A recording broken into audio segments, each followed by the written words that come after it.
La actualidad, los protagonistas, el análisis y la información en Contacto Directo.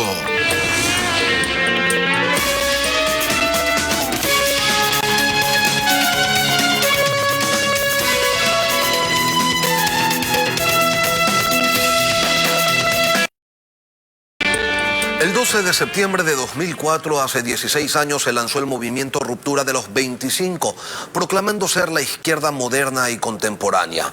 Su nombre nacía en la coyuntura al cumplirse 25 años del retorno a la democracia, repudiando el comportamiento de los principales líderes políticos y de la partidocracia.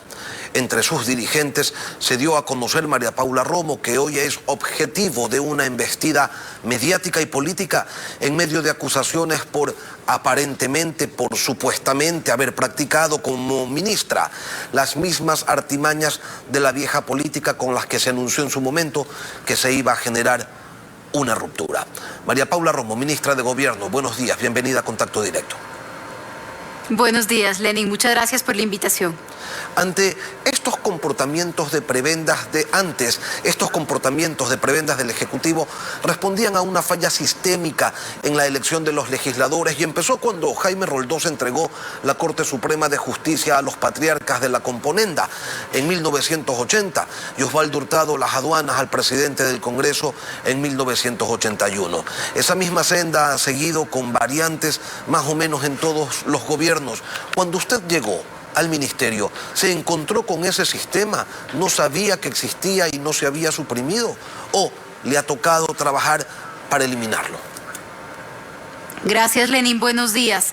Efectivamente, la pugna entre los poderes y también una relación que muchas veces es extorsiva en el mundo de la política no es ajena a la historia del Ecuador ni tampoco a la política en general en el mundo, lamentablemente. Sin embargo, en este caso puntual, en el caso puntual que estamos mirando en el Ecuador, se trata de la denuncia que yo misma hice en contra de un legislador. Por supuesto, con los riesgos que tiene denunciar a un legislador que es vocero de la Asamblea, coordinador de una bancada aliada, presidente de la Comisión Económica, miembro de la Comisión de Fiscalización. Pero aún con todas esas condiciones, este caso tiene algo distinto. No es una prebenda que yo he entregado, sino una que yo he denunciado.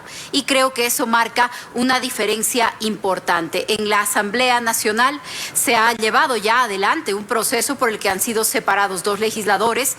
La justicia está procesando también a dos legisladores, uno de ellos se ha declarado culpable incluso de nuevos actos de corrupción que no fueron denunciados por mí y que nosotros no conocíamos y que con el transcurso de los días él mismo se ha incriminado actos de corrupción. Creo que es importante para el país que ya con el tiempo esto se aclare y se vea que en el gobierno lo que hicimos fue poner un pare y denunciar un caso como este, o al menos yo en mi condición de ministra así lo hice.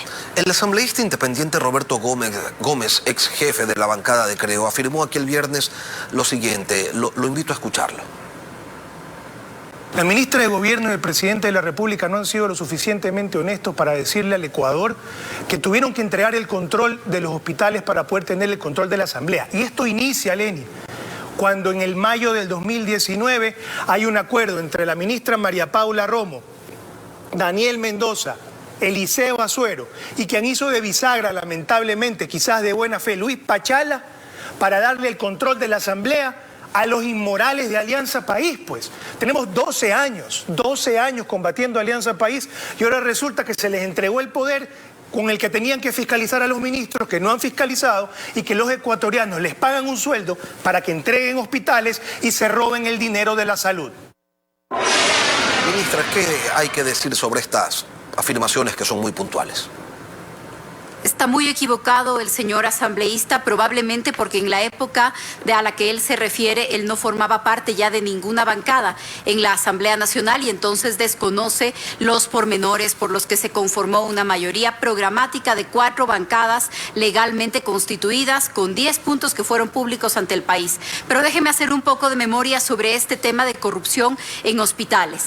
En este momento se investigan varios casos, varios probables casos de adquisición, insumos, etcétera, pero los más graves son aquellos que se refieren a 1 o 2 hospitales del IES en la provincia del Guayas, del IES, del Instituto Ecuatoriano de Seguridad Social. La corrupción en el Instituto Ecuatoriano o en la gestión de los hospitales empezó con el gobierno del presidente Moreno, o peor todavía, con la conformación de la mayoría hace un año en la Asamblea Nacional. Pero por favor, y entonces Ramiro González, prófugo en este momento en el Perú, ¿de dónde sale? María Sol Larrea, procesada penalmente con 2 sentencias, y no son 3, ya en el Ecuador, detenida durante este gobierno, en este momento privada de libertad en la cárcel de Ambato, antes estuvo en la cárcel de La Tacunga. ¿De dónde sale? El señor Iván Espinel, que precisamente está procesado por actos relacionados a su gestión en el Instituto Ecuatoriano de Seguridad Social. ¿De dónde salen? ¿De mi gestión? ¿Del gobierno del presidente Moreno? ¿O lamentablemente es un lugar en donde se han dado varios actos de corrupción que en este gobierno ni solapado ni se han celebrado, sino que todo lo contrario, se han descubierto y la justicia ha hecho su trabajo con libertad y con independencia? Así que creer que algunos problemas de corrupción en algunos hospitales empezaron hace un año en la Asamblea Nacional es realmente perder de vista el panorama completo. Actos de corrupción que se descubrieron en este gobierno porque quizás no se tomaron las medidas adecuadas para cortarlos de raíz, ministra. El asambleísta Roberto Gómez además se refiere a la entrega de la gobernación de Manabí durante la coyuntura del juicio político que había sido planteado en su contra, esto mencionado por Daniel Mendoza en sus declaraciones a la Fiscalía. Recordemos lo que dijo.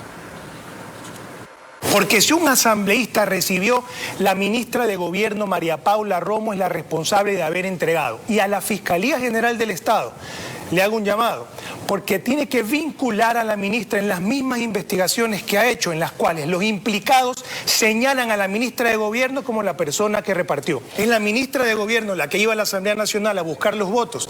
Los implicados en esto, que están cooperando con la Fiscalía, están diciendo que la ministra de Gobierno condicionó la entrega de la gobernación de Manabí al señor Mendoza a cambio de que él salve del juicio político que presentamos nosotros con Lourdes Cuesta y Amapola Naranjo a la ministra de Gobierno. Mire usted, tantos años que dice que ha combatido al correísmo y ahora presenta juicios políticos con el correísmo. Pero de nuevo está confundido el señor asambleísta, porque no es el Ministerio de Gobierno como un juego de monopolio en donde uno entrega tarjetas. La gobernación o las gobernaciones son las representaciones del presidente de la República en las provincias. Cuando el presidente de la República va a designar un gobernador, se hacen una serie de consultas, por supuesto. En el caso de la gobernación de Manabí fue designado un político joven pero con una trayectoria, que ya había sido candidato antes, por cierto, no por un partido relacionado con el gobierno, que tenía también una experiencia, que se entrevistó con el ex vicepresidente de la República, luego con el presidente, y que finalmente fue designado. Pero le agradezco que me permita hacer una explicación. Mendoza se atrevió en su comparecencia, en su juicio, en el que él está siendo investigado porque le encontraron decenas, cientos de miles de dólares en efectivo y en cheques a él, a su asesor, a su chofer. Él está siendo investigado en ese proceso y se atrevió a sugerir algún intercambio de favores en el tema de la gobernación de Manabí por mi juicio político. Mi juicio político tuvo 9 votos por ser archivado y 2 votos por pasar al nacional. Así que de ninguna manera el señor Mendoza tenía un voto dirimente, y si es que él votaba por pasar al Pleno de la Asamblea Nacional mis juicios políticos, entonces habrían sido 8 por archivarlo y 3 por pasar al Pleno de la Asamblea Nacional. Hay una falla ahí en la matemática de quienes llegan a esta conclusión, o mucha mala fe al darle toda la credibilidad a ese compareciente en el juicio, porque si escuchan lo que dijo el señor Vélez, también procesado en este caso, que también es parte de este mismo juicio penal, que era el contratista del Hospital de Pedernales, él lo que dijo es que había escuchado a Mendoza y a su gente decir que necesitaban dinero porque querían lograr que la Asamblea Nacional me destituya. Creo que si le dan credibilidad a lo que ha dicho el señor Mendoza, probablemente en poco sentenciado por estos actos, también debería dársele algo de credibilidad a quien dice lo que yo afirmé en marzo cuando se abrió esta investigación, que teníamos una fuente que les había escuchado decir que estaban trabajando para sacarme del Ministerio de Gobierno porque estorbo sus negocios, y estoy orgullosa de ser una ministra que estorba los negocios y los negociados de los que mal entienden la política. Nosotros como medio de comunicación no le damos valor a ninguna de las declaraciones, simplemente preguntamos en función de aquello que se está exponiendo en esta indagación, en esta investigación, ministra. Por ejemplo, otra de las cosas que se ha dicho dicho, otro de los involucrados, así como Vélez dice que estaban recogiendo plata para coger y destituirla, buscando crear una desestabilización en el Ministerio de Gobierno. Hay otro procesado, hay otro investigado que en cambio señala que el gobierno les entregó la autoridad de tránsito en Manabí, que de allí sacaban una cantidad importante de recursos diarios. ¿Quién autorizó esto? ¿Es verdad? ¿No es verdad? ¿Qué pasa allí, ministra? Gravísima esa declaración que hicieron y precisamente eso provocó que la Agencia Nacional de Tránsito inicie un nuevo proceso o que ponga una noticia de delito, recogiendo algo que la Fiscalía seguramente también hará de oficio, porque si estoy siendo procesada por el crimen A y vengo al juicio y además agrego el crimen B, pues naturalmente habrá un nuevo proceso penal por eso. Pero la Agencia Nacional de Tránsito tan pronto escuchó esta declaración, pidió a la Fiscalía, puso una nueva noticia de delito para que se pueda desarrollar lo que estos señores han dicho. Ya ellos han aceptado ser parte de otra trama de corrupción, por supuesto, tendrán que también ser llevados caso, y si es que hay otros funcionarios involucrados en lo que aparentemente era un negocio con tramitadores para temas relacionados al tránsito, entonces que se investiguen y sean igualmente sancionados. Desde algunos sectores, ministra, se señala que es el presidente el responsable de la entrega de las prebendas y que los ministros tienen que cumplirlas. Por ende, que el presidente sería el autor mediato. ¿Qué reacción tiene usted en torno a estas afirmaciones que seguramente ya las ha escuchado? De ninguna manera, Lenin. En este caso no estamos hablando de una trama en la que esté el gobierno dirigiendo un esquema de corrupción, que es probablemente a lo que tratan algunos de llevar la discusión, porque hace poco fue sentenciado el gobierno anterior y sus altos cargos por una trama que se condujo desde Carondelet. Esto no tiene nada que ver con eso. De lo que estamos hablando aquí es que personas aprovecharon su influencia política, que personas aprovecharon el rol político que cumplían para pretender enriquecerse ilegalmente. El gobierno discute algunos cargos, por supuesto que lo hace.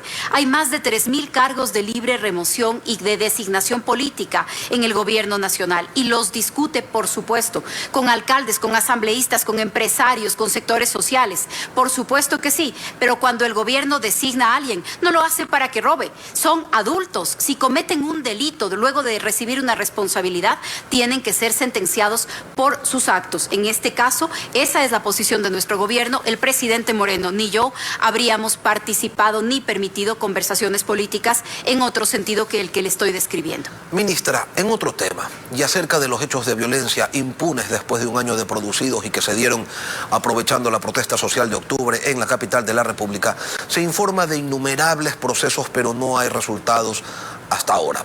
¿Se está aplicando perdón y olvido, preparando quizás la retirada del gobierno después de las elecciones? Lenin, como usted conoce, los procesos penales no los conduce ni tampoco los impulsa el Poder Ejecutivo. Nosotros en lo que sí hemos tenido mucho cuidado es en no hacer ninguna cadena nacional señalando quién debe o no debe ser responsable, en no hacer ningún pronunciamiento ni en público ni en privado pretendiendo forzar o pretendiendo presionar o condicionar a los órganos de justicia. La justicia hará su trabajo, en eso confiamos.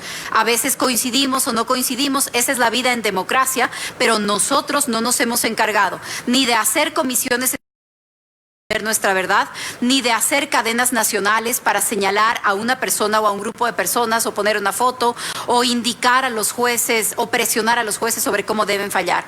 Nosotros lo que hicimos fue controlar, responder a una gravísima crisis política y de seguridad que se vivió en octubre, responderla en la medida en la que el Estado democrático nos permitía hacerlo y, por supuesto, dejar el resto de temas en manos de la justicia. Que no se convierta en una persecución, por supuesto que no. Ojalá sí se establezcan responsabilidades porque hay muchas cosas graves que pasaron en esos días, pero sobre todo que nunca más se repita el escenario de violencia que vivimos en octubre. En octubre todo todos perdimos, al menos esa es nuestra opinión. No es un escenario de ganadores y perdedores, no hay algo que celebrar, hay algo que reconocer que fue una pérdida para el país entero en lo humano, en lo material, en la cohesión social, y que por eso octubre nunca más.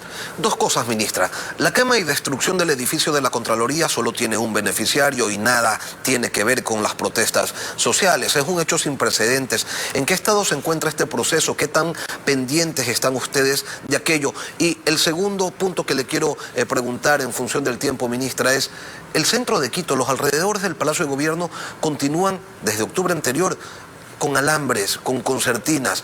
¿Hasta cuándo van a continuar así? ¿Y a qué se debe esta toma de medidas de seguridad extremas?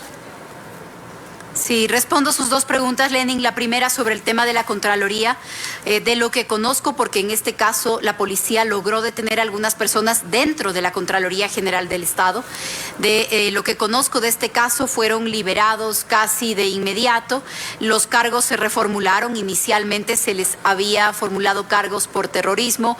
Luego creo que los cargos pasaron a ser cargos menores, menos graves que estos. Y posteriormente sus abogados pidieron un peritaje sociológico, un peritaje antropológico, pretendiendo explicar el horror que estamos viendo en esas imágenes como un tema de relativismo cultural. Entiendo que en ese momento se encuentra el proceso, es lo que conozco de manera pública, se conoce.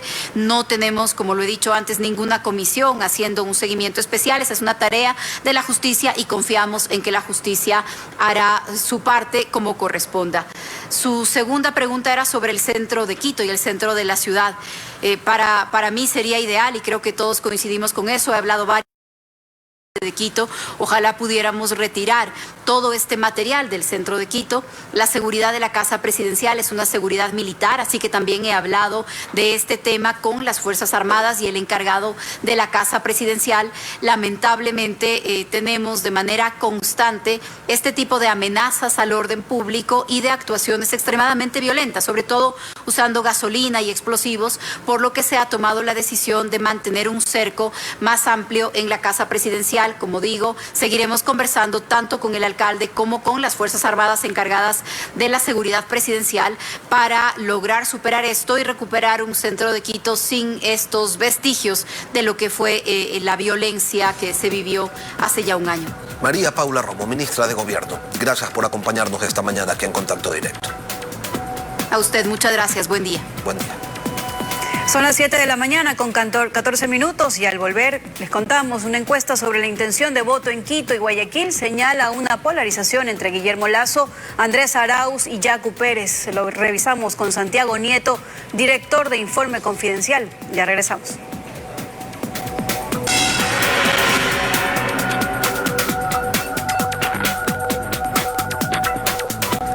Del 25 al 27 de septiembre en Quito y Guayaquil, con 500 personas en cada ciudad, Informe Confidencial realizó un sondeo de opinión sobre preferencias en intención de voto con un margen de error de más o menos 3.5% y una confiabilidad del 95%. También se consultó acerca del estado de ánimo de la población. Vamos a tocar algunos de los temas que refieren a este sondeo, pero primero, buenos días a Santiago Nieto, director de Informe Confidencial. Bienvenido a Contacto Directo. Buenos días, un gusto estar en Contacto Directo. Gracias por la invitación y amigos televidentes, gracias por su paciencia. Buenos días. Antes de entrar a lo político, primero, ¿qué les dijo este sondeo en relación a la situación que se vive en las ciudades y la economía? ¿Qué es lo que está pensando la gente? Tenemos los primeros datos. Siempre cuando comenzamos una encuesta medimos el ánimo de los ciudadanos, cómo ellos están viviendo los problemas en el país, y cómo se encuentran ellos y su familia. El primer dato que llama la atención es cómo están las ciudades con relación al año pasado. Si vemos el gráfico, 83% de quiteños y el 80% de guayaquileños dicen que está peor que hace un año. Estos datos lo que nos dicen es que la gente está entrando a un proceso electoral con un alto grado, un alto desagrado con respecto a la situación que están viviendo. Pero un dato que es muy interesante es que cuando les preguntamos a la gente, usted, la situación de usted y su familia, el próximo año, ¿cómo estará? ¿Mejor, igual o peor? En Quito el 55% dice que estará mejor y el 39% en Guayaquil que estará mejor. Estos datos lo que nos dice es que también la gente está esperando la elección y está viendo el siguiente año como un año de recuperación y con mucho entusiasmo. Esperemos a ver cómo se siguen moviendo estos sentimientos de los electores cuando lleguemos al día de las elecciones. Bueno, se lo puede ver como optimismo o también como que la gente ya tocó fondo y peor no puede estar, ¿no? Lo que pasa es que dependiendo de estos sentimientos, no olvidemos, en el Ecuador ya hemos vivido un momento en que la ciudadanía, cuando eligió a una persona como candidato a la presidencia, no eligió en frente a sentimientos positivos. Al contrario, frente a sentimientos negativos. Y puede ser que la población en un momento determinado, al ver que no hay respuesta de la clase política a sus necesidades, vote por un candidato que pueda más bien hacer estallar el sistema antes que pensar en un bienestar mejor o en un futuro esperanzador. Respecto al número de decididos en las elecciones presidenciales, este ha crecido, pero aún se mantiene alto el número de indecisos. Esto, le pregunto, ¿significa que las preferencias se computan sobre el total de encuestados o solo sobre quienes ya decidieron por quién van a votar en las presidenciales? No, sobre el total de los entrevistados, porque cuando en el Ecuador, al ser un voto obligatorio, la gente tiene que votar haya o no haya decidido. Recordemos que en todos los procesos, el día sábado antes de la elección todavía tenemos entre un 15 y hemos llegado hasta un 25% de gente que aún no ha decidido por quién votar. ¿Y qué señalan las preferencias? A ver, analicemos ese cuadro, por favor, Santiago. Claro, cuando preguntamos, ¿usted ya ha decidido o no por quién votar? 64% de quiteños y 66% dice haber decidido solo un 30% en Quito y un 23% en Guayaquil, y simpatiza con algún candidato el 4% en Quito y el 6% en Guayaquil. Es lógico que si todavía no tenemos la papeleta completamente estructurada, es decir, no están aceptados todos los binomios por parte del Consejo Nacional Electoral y la gente aún no ha oído la propuesta que tienen los candidatos, es entendible que la gente todavía no tenga su opción para ir a una elección, a excepción de los grupos más politizados, más duros, que tienen una decisión mucho más clara. ¿Y qué es lo que señalan las preferencias? ¿Hay una distancia considerable entre 3 candidatos y el resto? Sí, lo que hemos visto, hubo varios movimientos. En un primer momento, cuando Arauz, el candidato de Centro Democrático, tenía como posible binomio Rafael Correa, sus cifras eran mucho más altas. Al salir de la carrera electoral, el expresidente Rafael Correa pierde un poco sus preferencias. Como vemos en el cuadro, en Quito, Guillermo Lasso, el candidato de Creo, y el Partido Social Cristiano, tiene 17% de preferencias en Quito, 17% en Guayaquil. Arauz, 17% en Quito, 15% en Guayaquil. Yacu Pérez, 14% en Quito, 10% en Guayaquil. Y los demás candidatos, como vemos, están debajo del margen de error que estamos manejando en esta encuesta.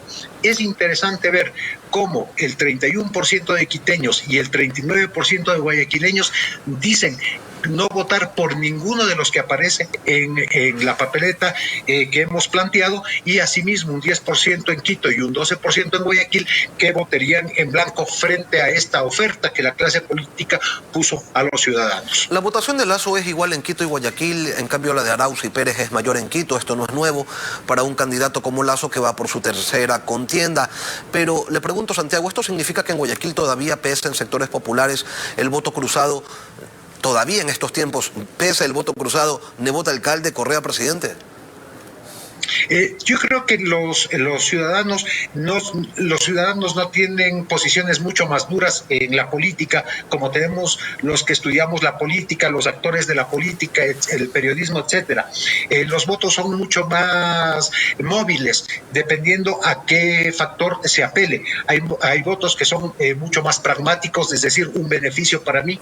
Hay votos, como habíamos cuando salen del hígado porque quieren dinamitar el sistema, hay votos del estómago por necesidades y voto del corazón por que la gente quiere algo. Creo que todavía la papeleta está abierta por este alto grado de indecisión por un lado y por esta falta de elección de la gente frente a los candidatos que todavía están.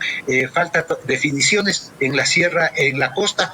No olvidemos que la encuesta todavía no levanta otros sitios importantes, como puede ser Cuenca, puede ser la provincia de Manabí, el centro de la sierra y el sur de la costa, como puede ser la provincia del Oro. Cuando todavía se pregunta, no tenemos, Santiago, mediciones. Cuando se le pregunta quién cree, sí, se le pregunta a la gente, ¿quién cree usted que puede solucionar la crisis económica?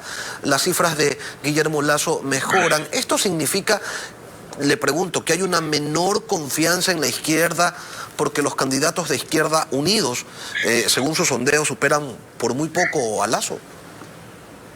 Claro, a ver, hay una cosa que sucede.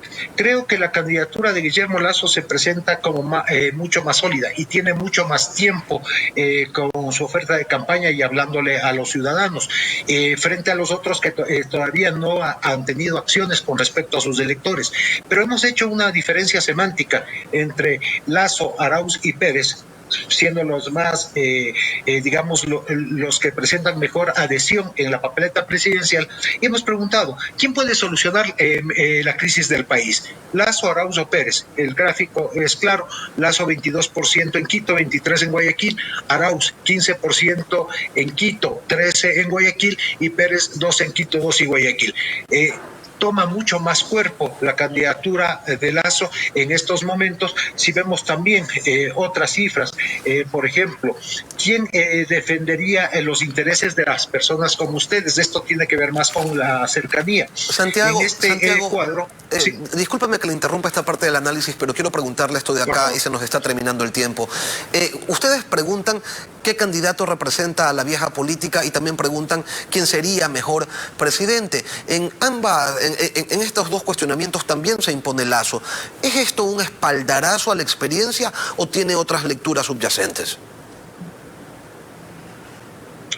Perdón, no le escuché el final de la pregunta. Le preguntaba si cuando le preguntan a la gente si representa, qué candidato representa a la vieja política, vemos que Lasso tiene cifras altas. A la gente si es que sería mejor presidente, también Lasso obtiene unas cifras altas, más que las de Arauz y las de Pérez. ¿Esto es un espaldarazo a la candidatura de Lasso? ¿Un espaldarazo a su experiencia? ¿O hay otras lecturas subyacentes detrás de estas respuestas? Sí, yo creo que se presenta como una candidatura mucho más sólida, mucho más articulada, con un mensaje muchísimo más claro. Creo que también le da mucha potencia haber tenido la alianza con el Partido Social Cristiano, mientras las otras, la candidatura, por ejemplo, de Arauz, se desinta por los problemas de su binomio, y a Yacu Pérez todavía no le vemos comunicándose con la gente. Santiago Nieto, director de Informe Confidencial, gracias por acompañarnos esta mañana en Contacto Directo. Muchas gracias. Un corte y volvemos.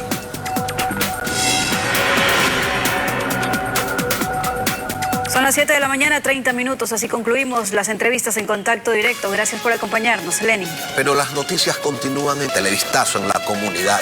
Manténgase en nuestra sintonía. Ya nos vemos.